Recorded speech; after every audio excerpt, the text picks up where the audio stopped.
Pumanaw na kahapon, Agosto 1, sa edad na 66 anyos ang radio at TV announcer at kolumnistang si Ros Kaka Olgado.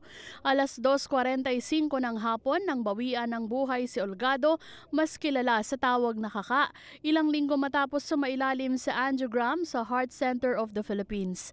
Nakilala si Kaka sa kanyang column na Adlib sa Taliba at nagsimulang makasama natin sa Net25 sa nooy teleradyo program na Con Todos Recados. Kasalukuyang host si Kaka sa morning show ng Net25 na homepage. Kilala ng mga kaibigan at kasamahan sa industriya si Ros Olgado bilang masayahin at mapagbiro, ngunit mapagmahal na kaibigan. Sige, hindi ka makababa, ano? Hindi makakababa. Wait! Nyonyot muna ako. Ngongo eh. Isa ring Carlos Palanca Awardee for Literature si Kaka at lumabas din sa ilang pelikulang Pilipino.